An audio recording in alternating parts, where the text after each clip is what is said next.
this video, we are going to be going over the Oscar nominations for Best Picture in the year 2023. I know most people don't care about the Oscars anymore. I try not to get too invested in it, but then I keep coming back to it. You know, it's a love-hate relationship, us with the Oscars, right? This is a hazy beer from Fieldhouse. Hazy, strong, and hoppy.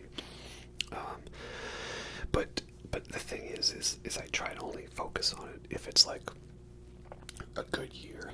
And last year was decent. This year was actually very good. It was a very great year for films. There was so many good ones that I liked. And then when the Oscar nominations came out, of course, there was a lot of stuff snubbed.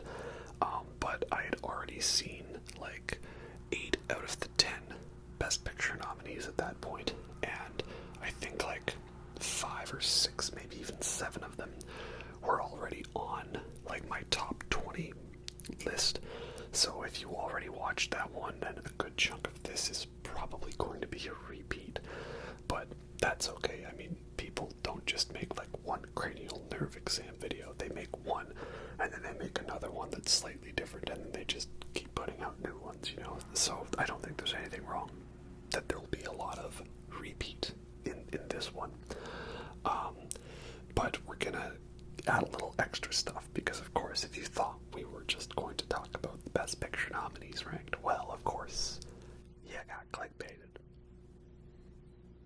Because we're gonna go over like some of the snubs and stuff here and there, maybe some predictions, but also what we'll get to. I wanted to figure out what are my favorite movies that won the Best Picture Oscar in the past. So I will be ranking my 10 favorite Best Picture winners. But I am pulling from a very small collection. Like I did the list on Letterboxd. I'm on Letterboxd, by the way. Go follow me. And I've only seen like 28 out of the 94 winners.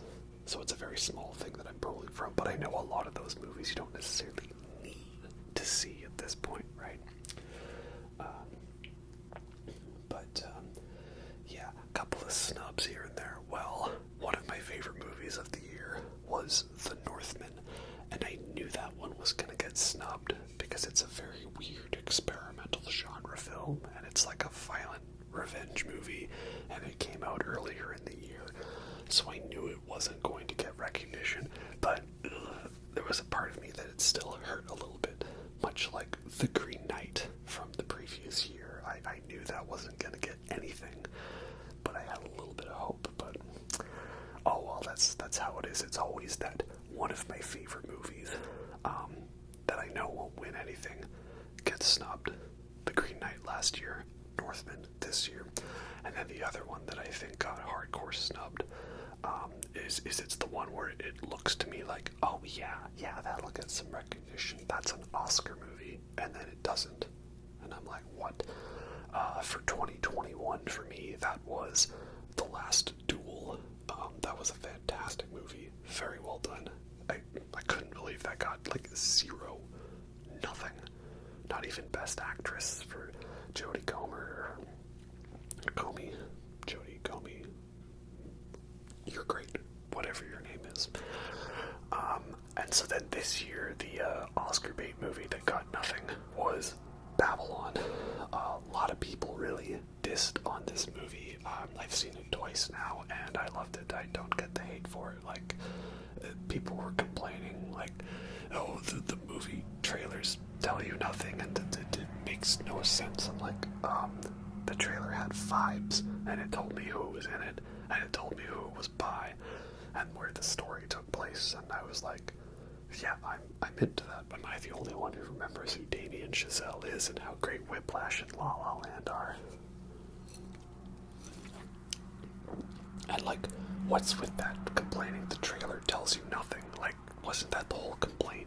That trailers spoiled too much, and now we've got trailers that are just giving you a general image, a trailer, a preview, and now that's not good enough. Well, as soon as Babylon started tanking, I knew that wasn't going to get much as well, but I had hope. Maybe Best Picture. Like, I mean, there's 10 spots, right? Couldn't they have fit that in? And I liked that Babylon was not just a Hollywood movies about making movies, true story, biopic, Oscar Beatty jerk-off movie. It was kind of a critique of those movies. It was a love letter to filmmaking, but a suicide note to Hollywood. So I thought that was pretty good. And it had, like, the best Tobey Maguire performance ever when it turned into Boogie Nights partway through the movie, and the cocaine scene from Boogie Nights. It was so good. And then the ending, it was like 2001: A Space Odyssey, like both literally and metaphorically. It's crazy, man. I love it. So yeah, I wasn't surprised, but yeah, that's how it is. Also, we can talk about a couple movies that, if you recall, on my best films of the year video, I mentioned some movies that I hadn't seen yet, so there was a couple that I caught up on, right? So, of course, the big one that a lot of people were telling me to watch was The Menu, Ralph Fiennes, Anya Taylor-Joy, and that one was fun. I'm not in love with it as many people are. I think I gave it like a 3.5 on Letterboxd, and 3.5 for me is like, yeah, that's a good movie. That was fun. I enjoyed it. I'd recommend it. But many people I saw, they were putting it like 5th, 4th, 3rd best of the year, and I'm like, okay, well that's a little too much for me. It was really fun. It did make me go out and learn how to make my own cheeseburgers, so that was good. Definitely appreciated that. And it's got a lot of fun quotes, so I understand why people are in love with it. For me, I was like, yeah, it was fun. And I was actually surprised that that movie was not about cannibalism. I thought it was going to be. And then the other movie that I got around to seeing that I mentioned in that list was After Sun, which is also a film we can say got snubbed pretty hard, because this one was very good. There's always one movie that comes out a year that is the feels movie. This is a movie about people, a very quiet indie drama about children and parents and their relationship, and it talks about feels and emotions and what it means to be people, and really, family, and Ohana means family, right? So that's what After Sun is. And the previous year was Come On, right? Or like If Beale Street Could Talk, movies like that, the indie dramas, or like Moonlight a couple of years ago. And that's just me poking fun at the genre. They're all great movies, don't get me wrong. Not usually my favorite genre though, but one I can appreciate and respect a lot. So yeah, After Sun was very good, very well done. Avoided being a too stereotypical cliche movie. I liked the point of view it was told from. It was definitely the second best movie to feature a scene with a a cappella version of a David Bowie song. If you know, you know. So yeah, that one was good. I think the main guy is up for Best Actor, so that's good. But I don't think it really got anything else. Maybe screenplay. Maybe if not, it should have. So yeah, After Sun got snubbed hard. But I think the reason is, and it's the unfortunate, it's the politics behind the scene.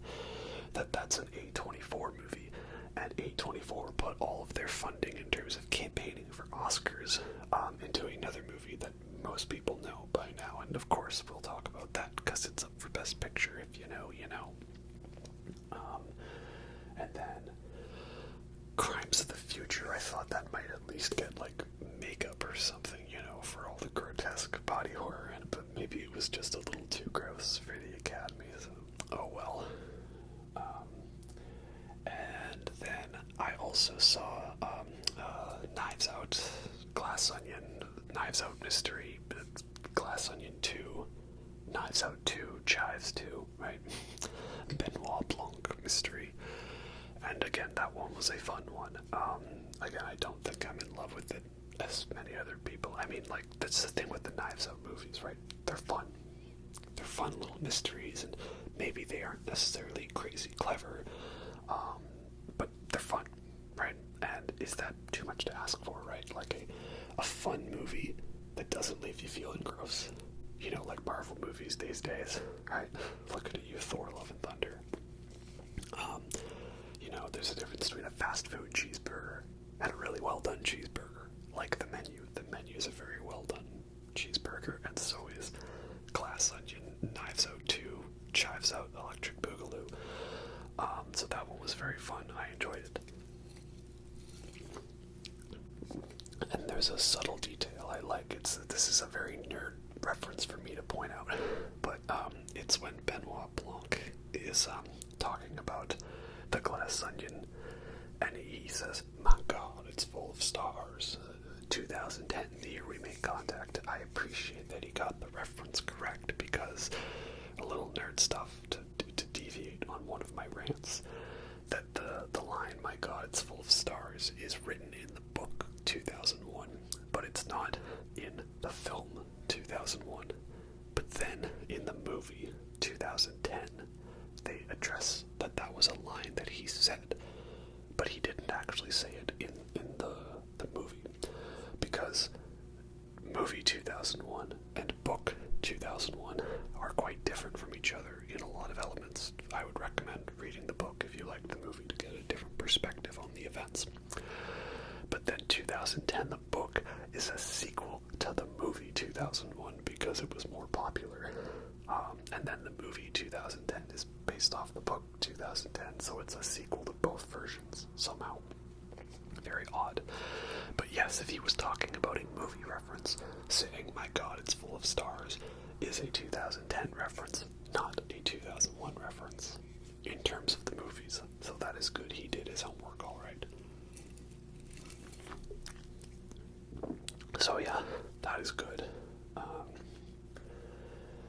But yeah, in terms of the categories, I was also hoping the Batman would get a little something here. I knew that was a long stretch because it's a comic book movie, but hey, if Angela Bassett can get a Best Supporting Actress nomination, I'm sure we could get a couple extra stuff for the Batman, like Best Picture, or Best Cinematography, or Best Score. At least it got visual effects or nods or some other stuff like that. That's better than nothing. But, oh well, you know, that's just how it is. Perhaps I'll come up with some more snubs as I go over the categories. But now, let's get into my top 10 previous Best Picture winners, right? Pooled from a list of about 30 out of actually 94, right? Okay, so number 10 is Birdman, or The Unexpected Virtue of Ignorance. It's a very controversial one, I know, because some people think it's just a pretentious tripe, and it does have a critic in the movie that calls it pretentious tripe, and she's basically just the real-life human form of the Grim Eater critic, Anton Ego from Ratatouille, right? But I think it's really good. It's a movie that actually justifies why it all looks like it's one take, even though it's not. Like, so many movies do that now. They have what looks like one take, but it's very obviously not, because there's camera whips, or they go behind doors or objects, right? And, you know, it's cool. It takes talent to make multiple takes look like one take. That is an art in of itself. But I feel it's a little overdone these days, you know, and it doesn't necessarily add anything to the experience other than, hey, that looks cool, doesn't it, right? You know, it's not the car one take from Children of Men. That's a great one take because it's like you're literally just in the car with all the passengers, like you feel like you're there. That's a much more intense experience for that sequence. So you're just experiencing it in real time. And then the long take, the whole movie in Birdman, why does it look like it's one take? Well, because it's meant to be a stage play or a theater performance. And there are no cuts in theater performance, right? It's all live in front of you. So therefore, the movie is trying to emulate that you see everything play out, no cuts. Yes, it's obviously not all one take, but I thought it was a use of that style. And I just love the story and the characters and everything, and the fact that the score was mostly just a drum solo for most of it. Like, that's cool. I like that a lot.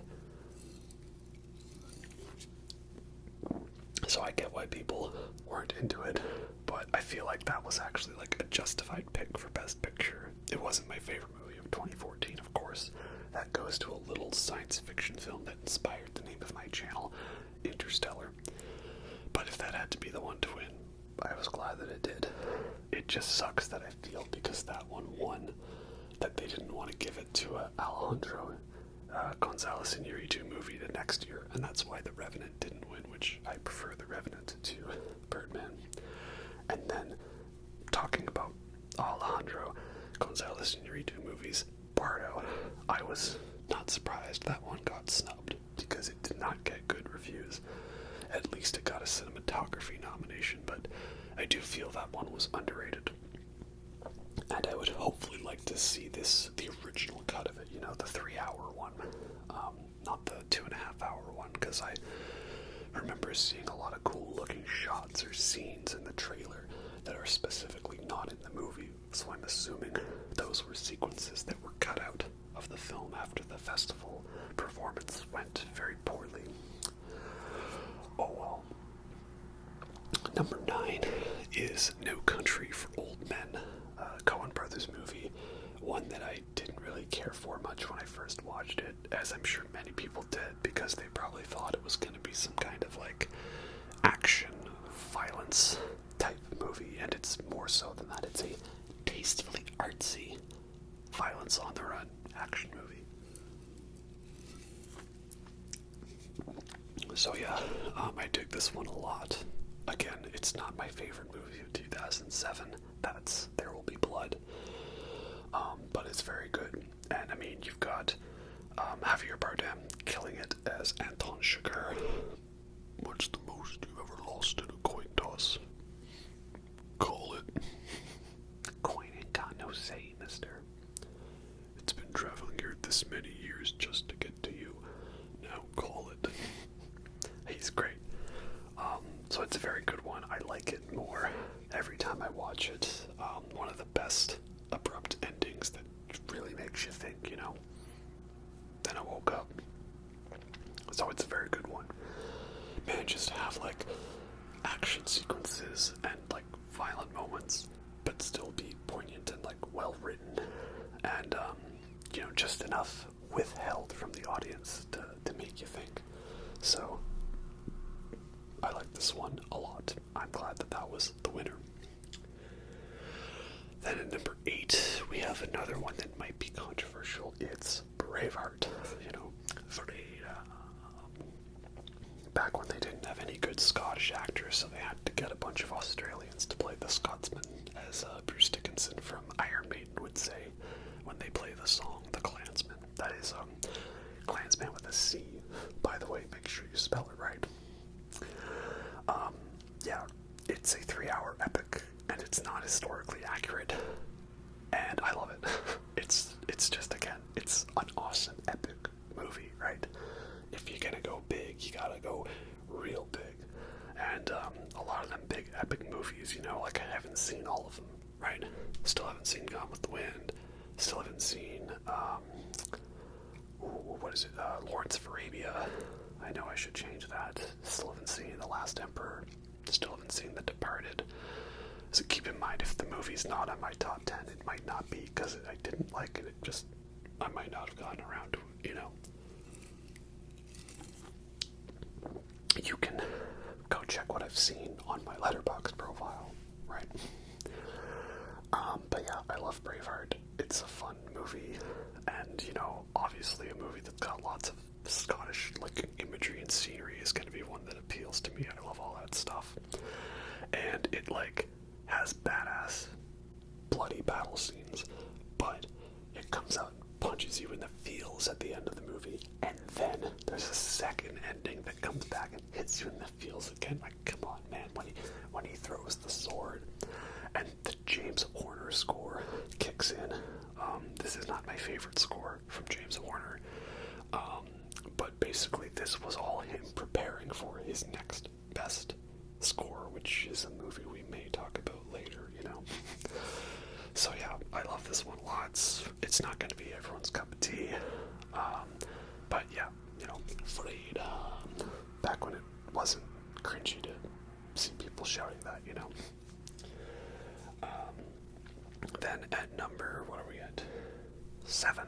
Number 7 is an offer we can't refuse. Number 7 is The Godfather.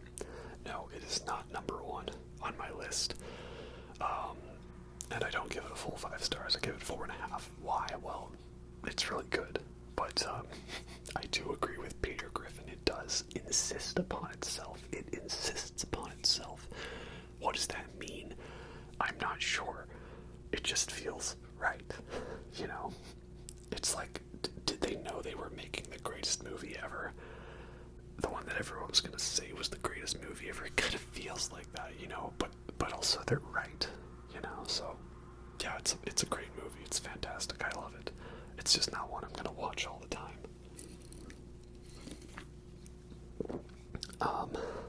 So yeah, I mean, I don't know what I can really say more about it.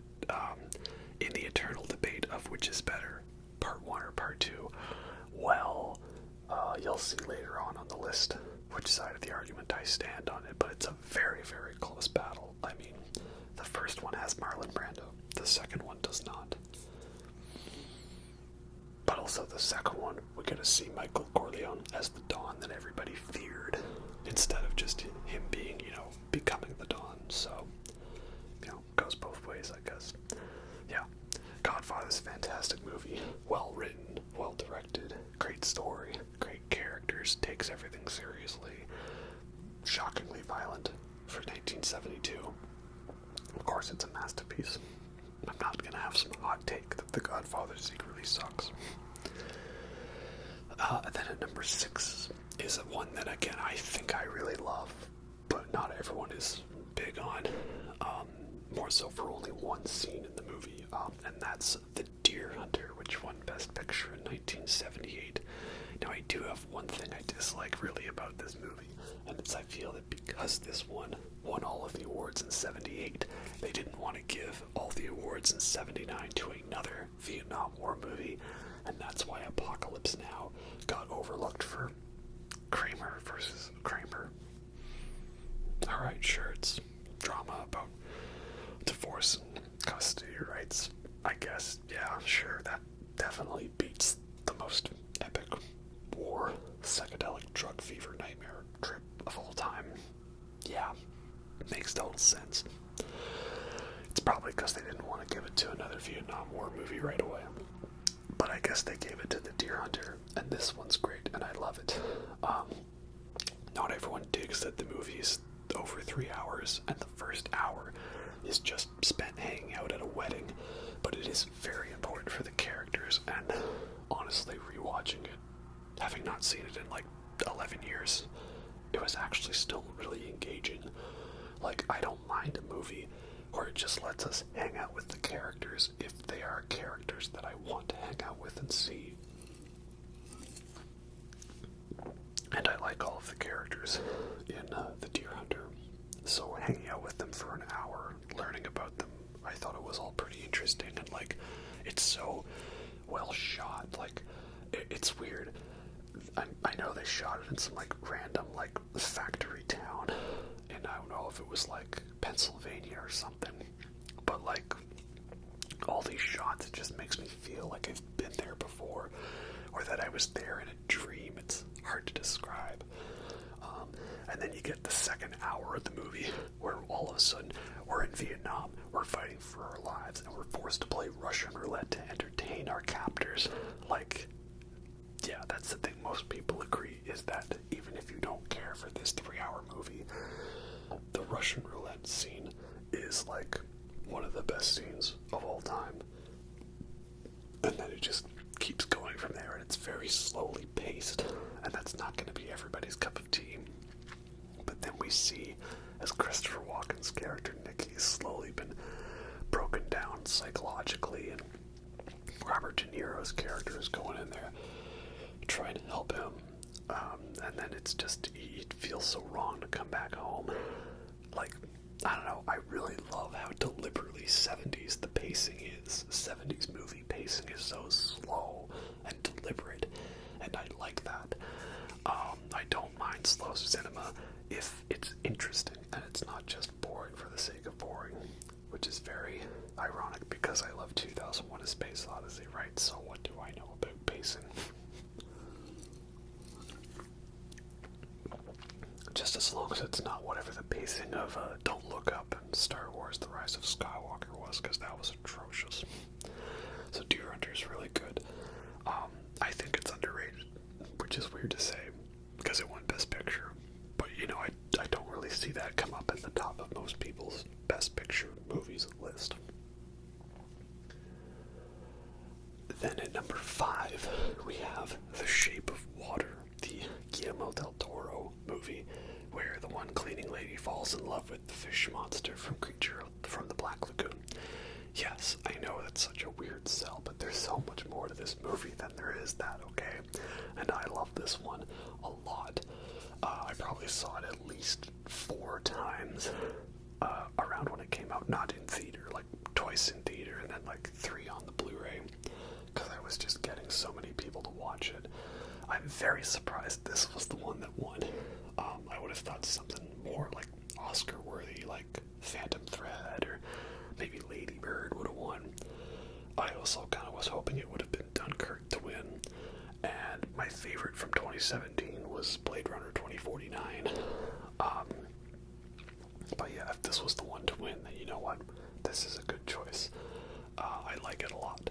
It's science fiction and fairy tale almost, you know, dark fairy tales for adults. That's what Guillermo del Toro does best. And the way he shoots the cinematography in this movie, it looks great. I love the sets, the design, the creature effects, the makeup, the visual effects. All the acting is great. Just everything's great about this movie. But it's also got lots of throwbacks to like violent 1950s B movies, and it's so weird, and I love it. You know, I love that they just went with the weird genre film, right? Always good times when they do that. It's not just boring ass biopics or dramas about feels. No, the one where the maid falls in love with the fish, you know, grinding Nemo, am I right? So yeah, really do dig this one. Glad it won. Then at number 4, we have The Godfather Part 2. Yes, when it comes to the eternal debate, I am on the Part 2 is better side of the debate than Part 1. Sorry. And again, that's not an easy choice. They're both very close in my mind, but it's like, again, I give Godfather Part 2 5 stars to show that it's above Godfather Part 1. And it's just because I like the way the world has evolved in this movie. I love seeing Al Pacino now in the full badass, you know, don't mess with me, Michael Corleone move, you know? Like the bit in the beginning where the one governor or whatever says, like, I despise you and your whole family. And just everyone in the room is like, oh, you did not just say that, did you? You know, moments like that.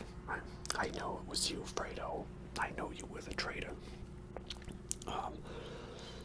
It just always feels so more lengthy and epic. But again, I guess the thing that has going for it is I'm not going to go out of my way to just randomly throw on a 3.5 hour drama like this. The first one, I guess, is a little more tightly paced. That one is one where you could throw it on, perhaps, and just, you know, throw it on. Like, there's another 3-hour movie that's like so perfectly paced. I've sometimes just found myself watching the whole movie in the middle of the night like it was nothing. And it's also a movie that was up for Best Picture. But it'll be talked about later. I'm sure you know what it is. So yeah, glad Godfather Part 2 won. That was a good choice indeed. Number 3 is probably one of my more controversial ones because it's a movie some people love to hate and I love to love, and it's Titanic. Yeah, one of the biggest movies of all time, with the record 11 Oscars, and it deserves every one of them. I don't get the hate for this movie. I love it so much. I mean, people like to cringe about the romance or the writing, you know, that it's a girls' movie because it's about love. But, like, it's actually legitimately great. And that's the thing. Good guy James Cameron. He wrote a sappy love story for the girls to enjoy, but he gave all of us film bro dudes a technical marvel of good action, utilitarian dialogue, and moments and spectacles and everything like that. And it was a biopic about real life tragedy, and it's very well done, and it makes you feel sad and stuff. So it's just all around a perfect movie. Rewatched it recently, and yeah, it still holds up for me. When we were talking about James Horner's score, yes, love James Horner's score in this one. I even like that Celine Dion song. Yeah, it's actually a good song, all things considered. Maybe a little overplayed and over-memed, but like, you watch all 3 hours of Titanic, and they're playing the theme throughout, and it's getting you invested. And then that final ending hits Titanic, and you're bawling your eyes out at that last scene. And that song comes on, and it's just like, yeah, it's actually legitimately good, you know? And I don't mind that she threw the diamond into the sea, you know? She didn't want her fortune to be owed to the success of another man, and she made her fortune her own, you know? But I don't know, maybe it belongs in a museum. I don't know. Okay, number 2 is like a very boring answer, but it was probably like one of the most deserved Oscars ever. And basically this director has another movie that everyone talks about as being the biggest Oscar snub, and it was Saving Private Ryan from Steven Spielberg losing to Shakespeare in Love. Why? Because of some, you know, horrible asshole who's no longer in the business, thankfully, and him pulling the strings. Good riddance. Though I actually prefer the Thin Red Line to Saving Private Ryan, sorry. So that's probably the one everyone talks about for the biggest snub. However, though, if Schindler's List had not won, that would be the biggest snub of all time, because Schindler's List is one of the most important and amazing movies made. And no, it's not just because it's 3 hours of misery porn.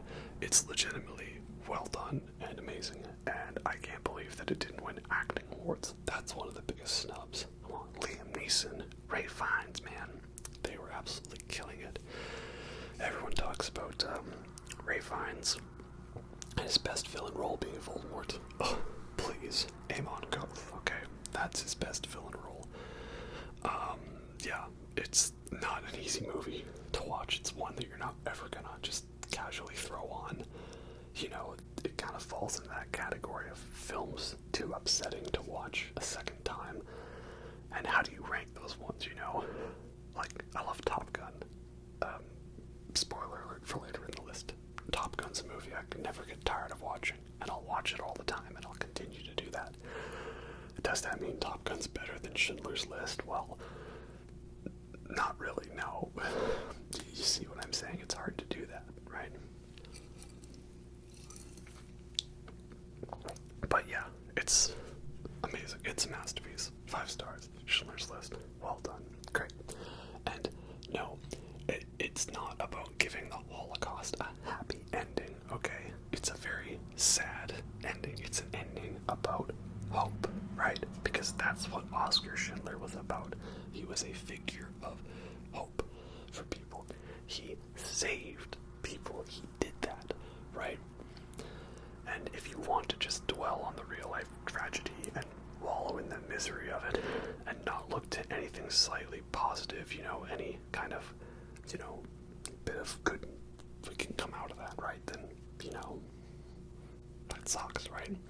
This is saying that even in the darkest times, perhaps there are still people who will do the right thing, stand up for what is right, and help out those who are being oppressed. That's what Oskar Schindler's did. That's what Schindler's List is about. So I wouldn't call it tacking on a happy ending to the movie. But I'm not Jewish. I'm not a World War II scholar or historian. So perhaps I'm just speaking from the wrongly educated position. I don't know. Make of that what you will. And then, my number one favorite movie that has won Best Picture. Well, I am a nerd, so of course it's going to be the nerdiest movie that won, and it's Lord of the Rings, The Return of the King, of course. Also, I think a very well-deserved Oscar. Maybe not as much as Schindler's List or The Godfather, but you know what I mean. It's epic. It's everything epic. It's like my favorite trilogy that there ever was. And the epic conclusion to all of that, it was such a great adaptation of the book. They knew what to cut and what not to cut. And everything from the final films built up to that, it was a huge spectacle. It only gets even better in the extended version of the film. Truly, we will never see filmmaking to that scale, like, ever again. You know, it's nowhere ever gonna come close to that. I actually slightly enjoyed the Amazon Rings of Power show, and the visuals were actually very good in that one, but it's a completely different scale. And now they might be able to remake Lord of the Rings or do more movies, and just don't, man. You can't top the trilogy, man. You just can't. It's so damn good. And Return of the King is my favorite out of the franchise, but I would argue that the theatrical version of Fellowship is the best because it is just so intricately paced. Like, I've literally been up at night and I just start watching Fellowship completely unprepared, and then next thing I know, they're already at Lothlorien. It's crazy how that film can just fly by for being 3 hours. Well, that's my 10 favorite movies that have won Best Picture. Now I guess we shall, 35 minutes into the video, get into what you're really here for. My rankings of the 10 nominees for Best Picture 2023 from 2022, right? Okay, so at the bottom of the list, number 10 is Elvis. See, here's the thing. I liked Bohemian Rhapsody, the Queen biopic movie. I actually liked that one. I enjoyed it, and I didn't even notice it had that bad of editing until it was pointed out to me. So it was so weird to see everyone complaining on how much they hated it and stuff, but I understood where they were coming from. But I don't know, I liked it. I enjoyed it. So now here we have Elvis, and I think the way I feel to Elvis is probably the feeling that everybody felt towards Bohemian Rhapsody. You know, it's got a lead actor doing a great role, but everything is just so cliff notes about the story. It ignores so much of the controversy I was actually interested to see, like about whether or not Elvis was racist, you know? Was he actually the king of rock, or was he the king of stealing, you know? And I've never been that big of an Elvis fan, right? I'm kind of more with Public Enemy. Public Enemy? Yeah. I'm more with Public Enemy on this one. You know, Elvis was a hero to some, but he didn't mean shit to me. So I have no attachment to Elvis as a person, nor really his music. The most I like of Elvis is the Lilo and Stitch soundtrack. And, you know, it's like a very overly long movie. Tom Hanks is just being weird and strange, and I know it's a Baz Luhrmann movie. It's gonna be crazy and over the top, but the movie's trying to be like serious, and it doesn't work with this. You know, this ain't the 90s anymore. You can't cut it together like it's Romeo and Juliet. And I haven't seen Moulin Rouge yet. I don't know if I need to. So yeah, I was kind of mixed on this one. I think I give it 2.5, which is like to signify that I'm split. You know, it's right in the middle. You know, everything balances out. Don't know what to think. But then again, I know people who are Elvis fans were legit like crying at the end of the movie and stuff. So this movie was really good for them. Make of that what you will. But yeah, I didn't really care much for it. I'm guessing this was what everybody felt with Bohemian Rhapsody in 2018, so I guess I understand you guys now.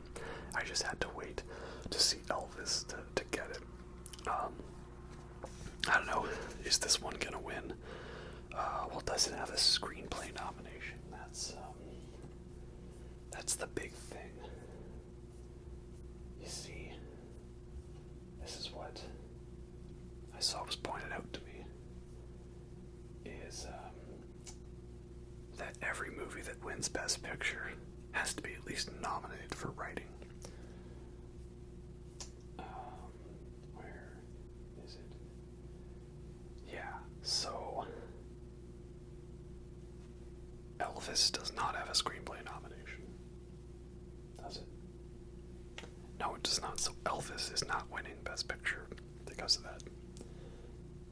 Now that I've said that, this will be the one where that's actually not the case. Am I right? Yeah.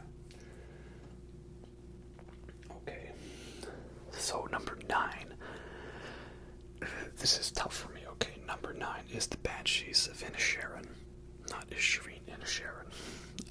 This is one that I know a lot of people love. It's one of the highest rated ones out of the movies on Letterboxd and on other websites.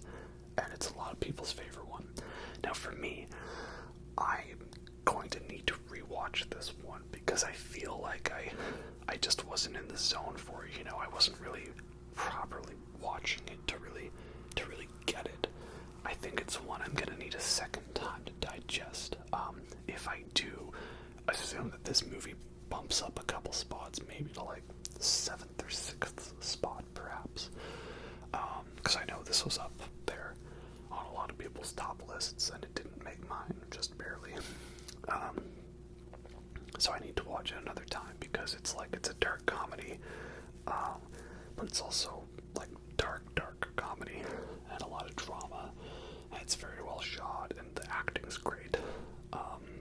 So yeah, I think it's good. It's good, don't get me wrong. So yeah, the fact that it's number 9 on my list, don't take that as an indication of bad. And I've been going back and forth whether I give this 3.5 or 4 stars. You know, it's probably actually like objectively a 4.5. But I'll need another moment to go over that. So it's going at number 9 right now. That's technically where it should fit in, but let's assume I bump it up a couple of spots. If this does win a bunch of awards for like writing and acting, then that is good. This would be a fair one, I think, to win some of those awards. Then at number 8, we have probably the quietest one that snuck into the list, Women Talking, which I like because the title of the movie alone is going to be enough to really piss off some of those people that complain that everyone's too easily offended and you can't make jokes about anything. And then they hear there's a movie called Women Talking about a bunch of women talking, and they're probably already mad and typing at the keyboard. So it's pretty good of these movies to come around and point out how hypocritical people are. This one was actually surprisingly really good. It was definitely the one that I was most, watching out of obligation, not out of interest. I watched it because it was nominated. It's not up for too many awards. I'm surprised it didn't get any acting nods. But it's got screenplay, so this one actually has a chance. Might be an underdog one that sneaks in, perhaps. Or the one that they nominate to show that they're politically aware. Sort of, right? But it's good.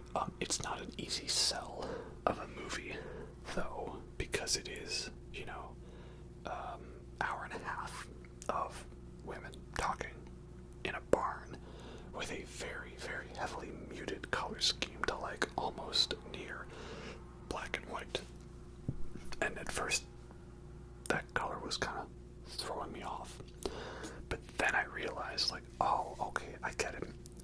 It's not meant to be a visually appealing movie. It's meant to look like this place sucks and it's devoid of life and color, and there's no interest in it anymore to show why this place kind of sucks, and that's why they are making a decision to leave, right?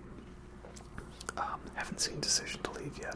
Didn't that one not get nominated for Best Foreign Film? That's a bit of a snub, I think. Oh well. So yeah, where was I? Color scheme. Yeah. So I mean, a lot of people have hated on the cinematography because of that, but I kind of thought about it for a second. I was like, okay, I'm watching the movie. I'm assuming this was intentional. Like, I'm looking at that field of crops, and I know that that should actually have a green color to it, right? So the fact that they did that was intentional to prove a point. But that's the thing.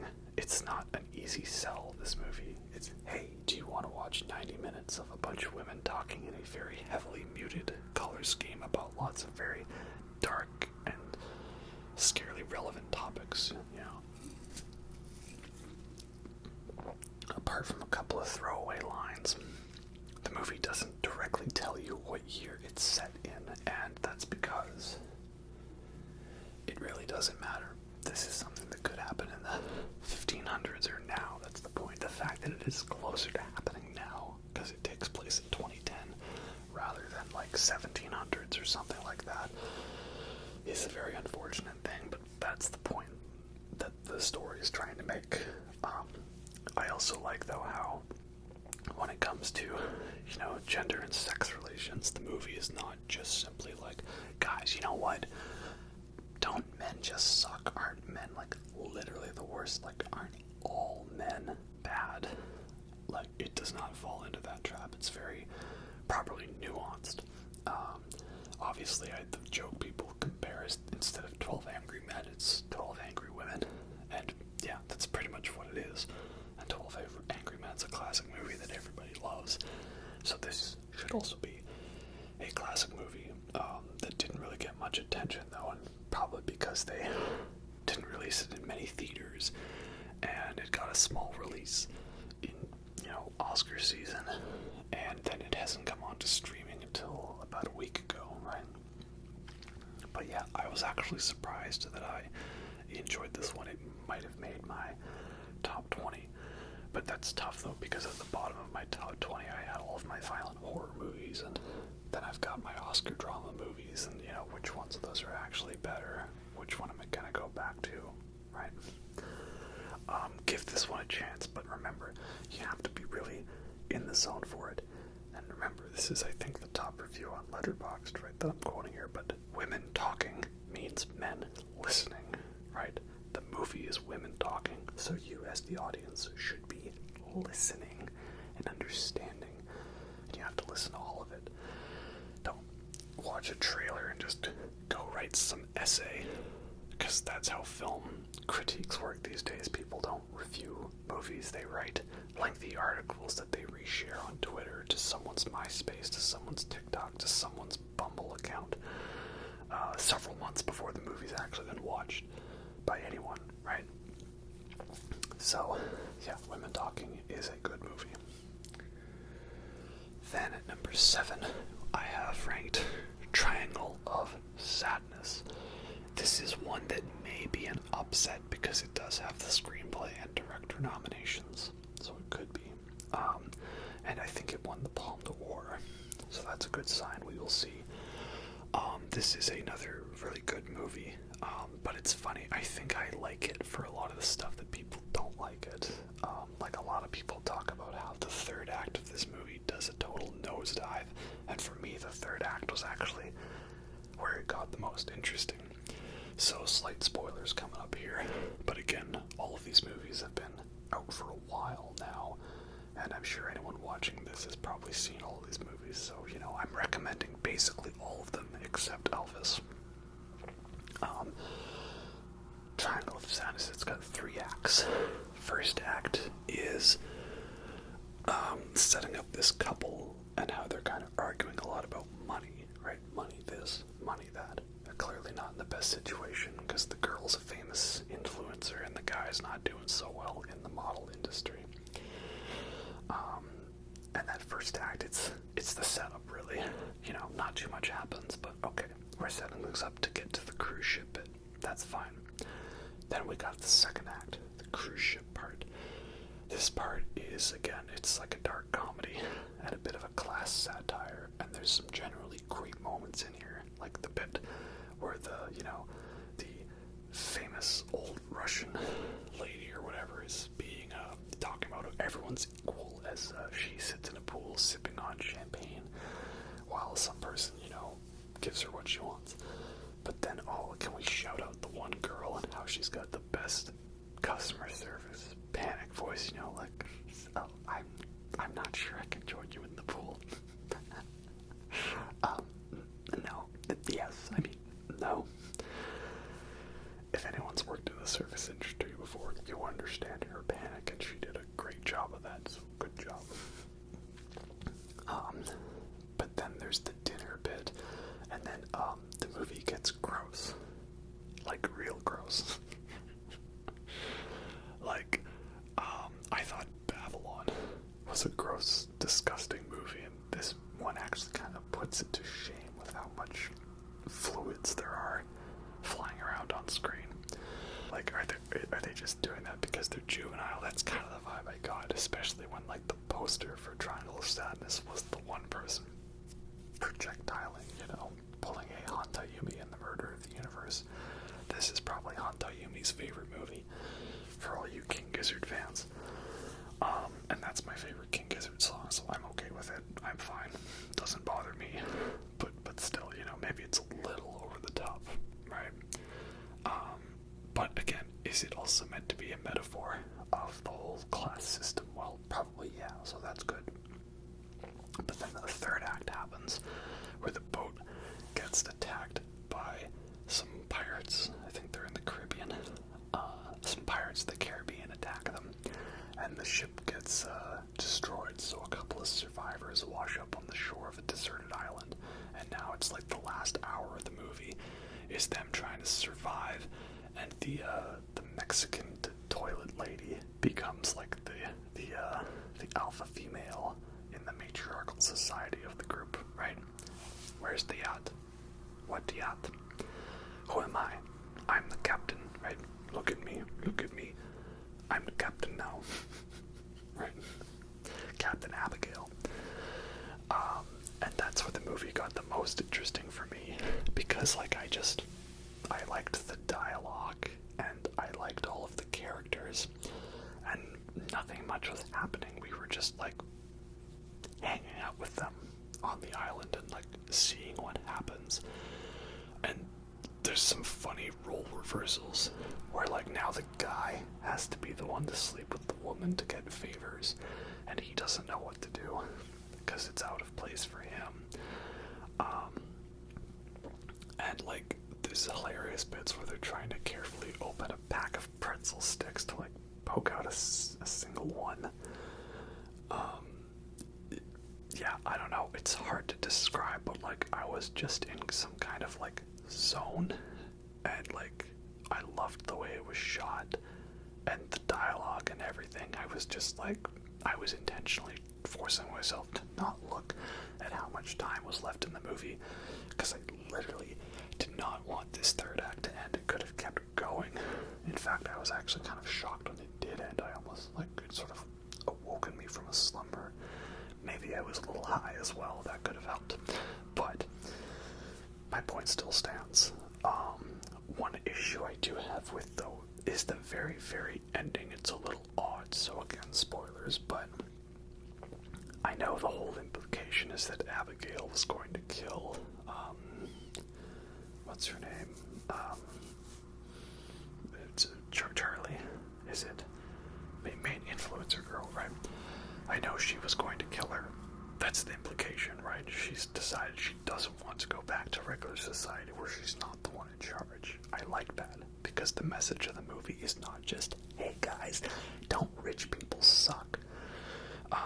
That's why I didn't care as much for the menu or Glass Onion, because it didn't really have too much other to say than, whoa guys, rich people are kind of dumb and self-centered, aren't they? Says Us, the movie made by rich people.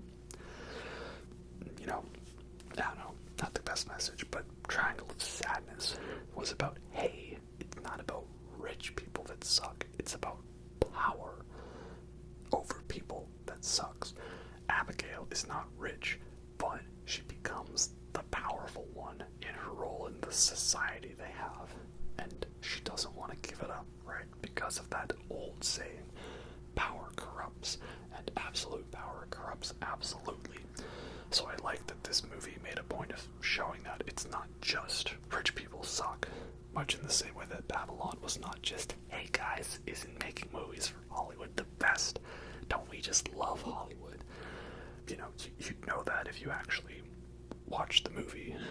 But again, we don't watch movies anymore. We watch the trailer and write articles from them, which is very unfortunate. So that's all good. It's just the only thing I felt odd was then we cut away from that scene to then just a shot of the main guy, like, running through the jungle, all fast and panicked. And, like, the last time we saw him was in the boat, and they were gonna go for a walk. So he was like, okay, fine. And he lets them go. And now the next thing we do is we cut to him running for his life. Like, is the implication that he kind of realized, oh, she's going to kill her? But, like, he wouldn't know that. Abigail wasn't planning on killing her until they found that they were actually not on a deserted island, but on part of a resort, just on the other end. He couldn't have known that. So I don't really understand what that last shot is for, and I think it would have been better if it did just cut right before that. I think would have been a more ending as opposed to, like, okay, he's running through the jungle. What's he running to? What's he running for? Is it that he's running to tell main girl that, hey, the German lady who had the stroke, like, she found someone else who was on the island. She found some random merchant trying to sell Rolex watches. Maybe he was trying to tell her that. I don't know. Odd choice. But the main point is Triangle of Sadness is a very, very good movie. It's not my favorite. It might be the underdog that wins, and if so, that's good, I guess. It just sucks for everyone who's going to have to watch this movie where the middle third of it is just people, you know. Number 6 is The Fabelmans. So now we're getting into the movies that were already on my top 20 list. Fabelmans, Steven Spielberg movie, and again, a Oscar bait drama about a famous director doing an autobiographical story about movies, making movies for movies, right? But it's actually pretty good, you know. It's got the signature Spielberg look to it, and it's a very touching, moving story with lots of different parts and layers to it. It didn't feel like it was 2.5 hours. Everything is pretty well done. Lots of great moments here and there throughout the film that I really like. It really is Steven Spielberg's autobiographical story, but it's not so much to call it that. You know, I like the way this was done. I think I like it better this way, that it's a fictional story where the characters just have the exact same life details as Spielberg, rather than just simply being, hey, here's a movie about Steven Spielberg. You know, he didn't need to go that far with the story, but for those that knew, we knew. So that is good. Only really issue I have is, what's his name, Judd Hirsch. So he's nominated for Best Supporting Actor, and he's only in, like, one scene in the movie. That's great and all, but there was another actor in The Fabelmans who was only in one scene in the movie, and if we're gonna do that, give supporting actor to an actor in one scene in the movie, well, come on, you gotta give it to David Lynch as director John Ford in the last scene of the movie. It was the sequence I was waiting for the whole movie. I was anticipating this scene. When does David Lynch show up? And I didn't know if he'd been cut out of the movie or if maybe he was, like, in the background and I missed him. I was like, and then the scene starts building up to it. How'd you like to meet the greatest director of all time? And then the greatest director is played by David Lynch. Perfect casting, and he just totally steals the scene. He's not even in it for 5 minutes. Probably only has like 2 minutes of dialogue, but oh man, it's like the movie was already good, and then it went to amazing from that sequence, right? That just elevates the movie for me. You know, look at that picture. Where's the horizon? The horizon's at the bottom, or the horizon's at the top, right? Look where's the horizon? It's at the bottom. It's at the top. Now remember, when the horizon's at the top, it's interesting. When the horizon's at the bottom, it's interesting. When the horizon's in the middle, it's shit. Thank you. Get the fuck out of my office. Brilliant. We are not worthy. And then even better, the final shot of the movie, the camera like awkwardly adjusts so that the horizon is at the bottom. Like, probably like one of the best final shots of a movie ever. Yeah. So again, it's like, it's decently good drama, and then that bit elevates it, you know. I would be almost tempted to give it another half star to make it 4.5 stars because of that ending alone, but I'm not gonna do that. We can't just bump up a movie because of a single scene, you know. That's why Up is not actually the greatest movie of all time. The intro is, but after Up happens, there's another 2 hours of film to go. Just saying. Same thing with Valerian and the City of a Thousand Worlds. Unfortunately. Number 5 is Avatar: The Way of Water. I think I liked this one better than the first one. I'll need to tell on the rewatch, which I can't do yet because it's still in theaters, not on Disney Plus yet. And we'll see if it holds up better in 2D, you know, without the whole 3D and high frame rate and everything. Funny enough, I didn't really notice the high frame rate bothering me, like, and it didn't even look like it was high frame rate to me. Like, I know what high frame rate looks like. I'm a gamer. I know what 60 FPS looks like, and it didn't look like that to me. It looked more like, I don't know, when you do that fast camera motion, that was the style of most 2000s movies, the way they did their action, like Minority Report or The Time Machine. It looked more like that than 60 FPS or 48 FPS, whatever it was. I don't know, but that didn't actually take me out of it. I thought it was really good. It was basically James Cameron doing a James Cameron greatest hits album. Sinking ship from Titanic, lots of drowning and underwater fighting like The Abyss, turning into a nature documentary for the halfway through the movie like Avatar, having some comedy and some fighting and some romance like True Lies, having nukes and End of the World and crushing metal skulls and hands and stuff like that, and clones like the Terminator movies, and also like weird fish monsters and stuff like that, like Piranha 2. I still haven't seen that one. Do I need to? So yeah, it was like very good, very well done. I do think it was worth the wait. Hopefully we don't have to wait too much longer for Avatar 3, The Seed Bearer, but we shall see on that one, you know. Never bet against James Cameron. This one is not going to win Best Picture, doesn't have a screenplay nomination or a Best Director nomination, and I didn't talk about if Fabelmans should win. That might be the surprise win. We'll see. I mean, if it does, it'll be like Steven Spielberg's like 8th Oscar or something like that, and that's fine, I guess. I'd like someone else to get it. You know, we don't need to give it to Spielberg. He's got so many of them already. But I guess if they pick this to be the one, it will. And essentially, if he makes a drama, it gets nominated. West Side Story, nominated. The Post, nominated. Bridge of Spies, nominated. Lincoln, nominated. Munich, nominated. If he makes an action movie or a fantasy movie, Kingdom of the Crystal Skull, not nominated. The BFG, not nominated. And Ready Player One, not nominated. Oh, we forgot War Horse, not nominated. I'm sorry, it was nominated. Didn't win though, because War Horse is underrated. Number 4 is All Quiet on the Western Front, the new version, the German version, the Netflix one. This is such a good war movie. Glad to see we're still getting well done, well shot war movies that are not just about action, but are also about, you know, feels and story and war is hell and all that. That is a good thing. It's hard for me to talk about comparisons though, because I've not seen the original movie, I've not seen the 70s remake, and I've not read the book, and I've heard that this movie is not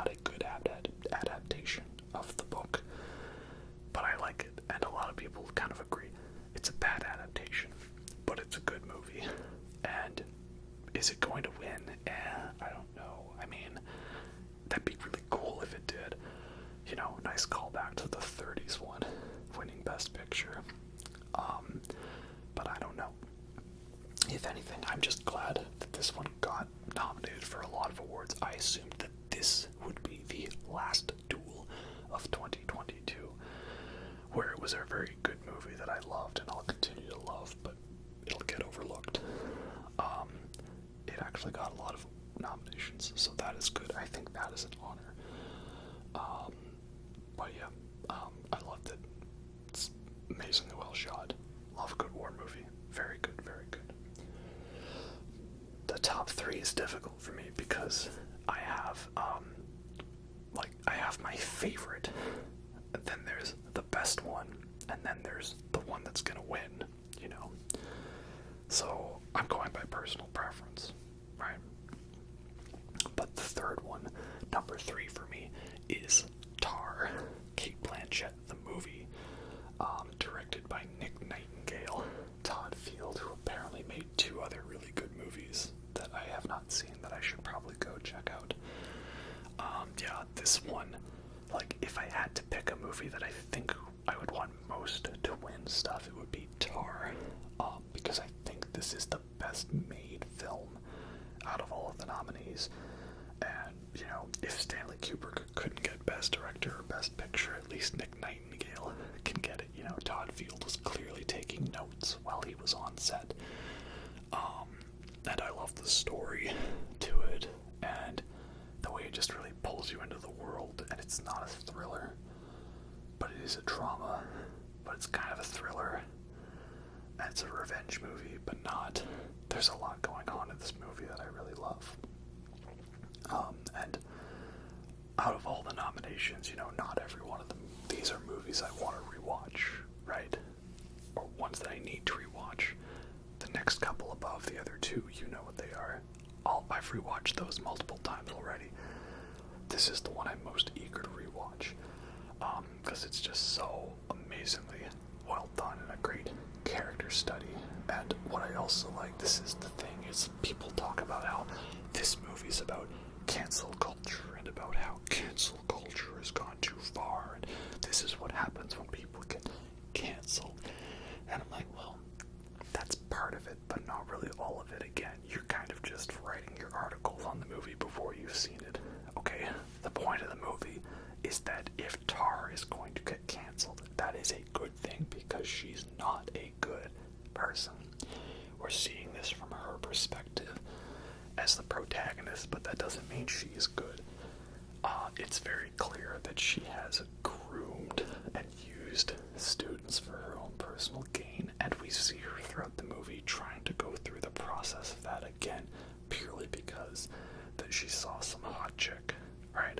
Some hot, is she German or Russian? Some hot Russian girl, right? In fact, this is what I love about the big long one take in the movie that people have pointed at. Again, this is a good long shot because it's we're seeing that nothing is edited, right? It's like we are a observer in the room, right? There are no cuts in the scene because there are no camera cuts in real life. So we are there the whole time. We saw everything. Nothing was edited. Nothing was missed. And the whole point she makes in that scene is that you have to judge a person by their artwork and not anything about them. You know, Tar is saying, yes, you have to separate the art from the artist, right? To which this person she's talking to, he rejects that. Or, sorry, did he say the person's non-binary? I forget what the pronouns they used were. They say BIPOC. I think they said non-binary. Their pronouns. My bad. The individual in question, they don't agree with that. You know, it's to say, like, sorry, I don't think this for you know, racist white composers in modern day music, and they reject Bach's music. That's also interesting for me because I love Bach's music, like Toccata, Fugue in D minor, and Air on the G string are 2 of my favorite pieces. So that person raises that point, and Tar is saying, no, doesn't matter, right?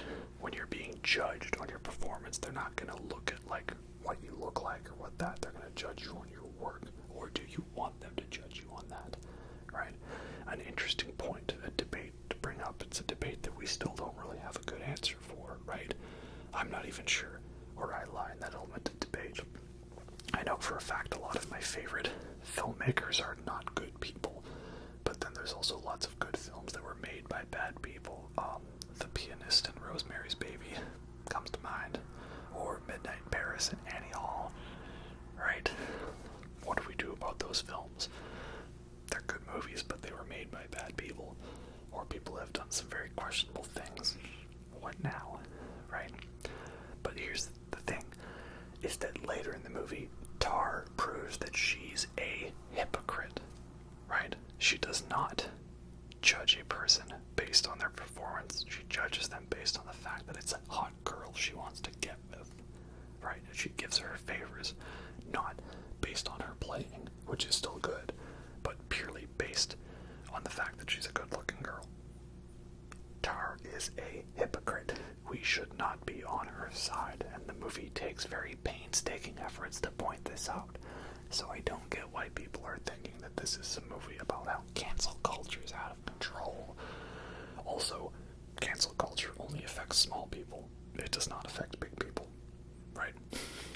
All these people were talking about how cancel culture was coming for She Who May Not Be Named, and that Harry Potter game sold millions of copies, and She Who Must Not Be Named still has her mansion, and her fortune, and her book sponsorship details, and her movie, and all that stuff.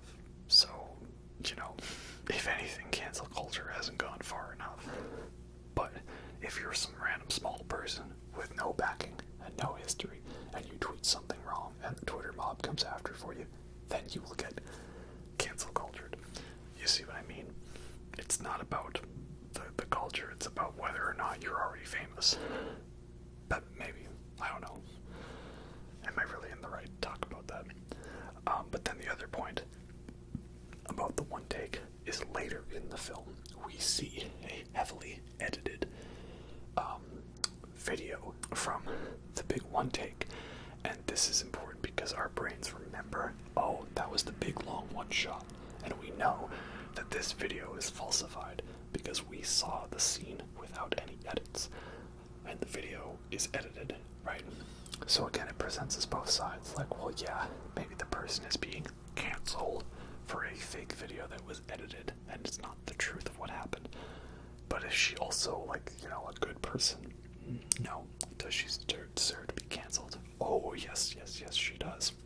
And the ending to the movie is just, so great to see her get her comeuppance. It's a very strange ending you might not get, but essentially she's been reduced from being a conductor to interpret the work, and now she is literally just a metronome. She's following the click track on the headphones to time the performance with the visuals for a Monster Hunter World event. And is the film suggesting that video game composing is low art? Maybe. But the point is for her, she's been so concerned about being a robot, a metronome. She uses that phrase, you're a robot, NPC behavior, right? You're a robot, an NPC. Tar, in the end of the film, has become the very thing she was so worried of becoming. Boom. Poetic justice. I love it. And I love this film a lot. But it is not my favorite of the Best Picture winners, but I do think it is the best, the one I would most like to see win, if that makes sense. Number 2 is everybody's favorite movie to love, and it will soon be everybody's favorite movie to hate. Everything, everywhere, all at once. It might be the one to win. I mean, it's been winning everything else, right? That's a good sign, and if it does win, then you know what? Great. Then everybody has to watch the Best Picture, where we see a guy beat up dudes with a fanny pack full of rocks, and somebody slaps somebody around with toys of a certain suggestive nature, and rocks talk to each other, and rocks make you cry, and Jamie Lee Curtis staples pieces of paper to her forehead. And a guy uses a trophy in a very interesting manner, you know. And everything bagels, right? I always knew there was something up with them, right? Yeah, it's a sprawling, epic multiverse of madness movie, and I love it. I recently watched Swiss Army Man, Daniel's other movie, and that one was actually very good. I feel like everyone did a very poor job of selling it, though, to me. They were just like, hey guys, this is the one where, like, Paul Dano rides on Daniel Radcliffe's farting corpse. It's funny and quirky. It's original. That automatically makes it one of the best movies of all time. I'd be like, yeah, you need a little more than that to win me over. Sorry. They forgot to mention that Swiss Army Man also turns into existential questions about the nature of the soul and the human being. And then also there's a lot of great physical comedy that is not just simply, you know, toilet humor, right? They undersold it, I think. But I still like La La Land better. But yeah, what I like about Everything Everywhere All at Once is now there's still all of the great existential questions about the nature of the soul and existence and feels. But there's a little less toilet humor and a little more clever humor. Maybe it's what the boomers refer to as Rick and Morty humor. But I like Rick and Morty humor, so that's good. Even if we don't like a certain voice actor anymore, because he got cancelled. So yeah, everybody loves this film. That is great. I would like to see this one win, but if Tar wins as well, I'm okay with that. I'm sure it'll be considered a big upset if it doesn't win. Maybe it's a little too weird. And I'm sure that there'll be a whole bunch of articles coming about how this movie's actually not that good and it actually sucks, you know. I don't know. It's fun. It's inventive. No, it's not the most original movie. A lot of what it does is stuff borrowed from other movies, okay? But that's the point. It's the genius of being able to synthesize all these bits together into one cohesive whole. That's why this movie is so good. Also, it has a hilarious 2001: A Space Odyssey reference that had me almost rolling on the floor with laughter with that horribly played version of the theme song. Yeah, that alone is 5 stars, you know. But then, of course, it's my list of ranking the movies, and I'm gonna be the one that's hella biased. So this is not the best movie of these ones, and I don't think this is the one that's going to win. But it was my favorite movie because I am biased, and of course, it's Top Gun: Maverick. Again, I still can't believe that I loved this one as much as I did, and it's just fun and entertaining, and it's a well-done action movie, and it's well shot, and it's actually got lots of good character to it, more so than I was expecting. I thought it was just going to be a generic action movie with a subpar script, and I'd have to, like, you know, force myself to like it, to be like, well, if I was, you know, if this was my 6-year-old self, I would love this movie. Not me, you know, not 6 years old, being more of a film critic guy, actually being like, wow, that was amazing, right? And everybody else I show it to loves it, so I'm definitely not the only one on that. Yeah, this is legitimately an amazingly well-made film. I'm glad it got the Best Picture nomination. I definitely think it deserved this because it's important to recognize that just because you're a blockbuster action movie doesn't mean you can't be good cinema. You know, Martin Scorsese, I hope he's doing alright. You know, it's not Marvel movies, right? The Top Gun Maverick's more than just a theme park ride. So yeah, that's my favorite one and I love it. But again, I'm not anticipating it to win much, you know. That'll probably go to Everything Everywhere, or hopefully Tar. I'd like to see Tar win. But you know, maybe if Triangle of Sadness or Fabelmans snuck in there, that might be good. All Quiet on the Western Front isn't going to win anything, but I'd be good if that did.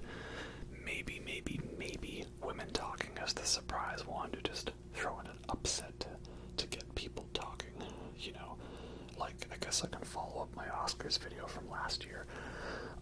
Coda won Best Picture. I wasn't expecting that, you know.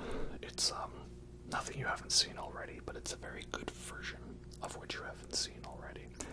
And yeah, maybe with the production value and the style, it does feel a bit like a Disney Channel original movie, but it's a very good Disney Channel original movie. And the acting's great in it. It's got one of the most awesomely hilarious, thirstiest on-screen movie couples I've ever seen. And it's nice to have a, you know, older couple be married in a movie and not be miserable. You know, so many times it's like, oh, marriage sucks. Well, yeah, maybe it does for some people, but, you know, can we not just always portray it that way? Can we not just maybe for once show a married couple that still has a very healthy relationship and they are very much loving of each other? Is that too much to ask? Right? And that movie showed it, you know, so it was good. But, you know, was it? Well, what else was nominated? Well, I didn't like it better than Drive My Car, Dune, Nightmare Alley, Belfast. But I'm not sure which one they would have picked for that, so I don't know. I thought The Power of the Dog was going to win, but it's funny because that one, everyone talked about that one, and it was up for so many Oscars, and it won Best Director, which I don't think it deserved. And that's it. And now I haven't heard a single person talk about that one. It's forgotten in the wind, right? Sorry, when I say not deserved, I just mean that, like, I don't think that was the best directed movie. But whatever, if they gave that to Jane Campion, that's fine, I guess.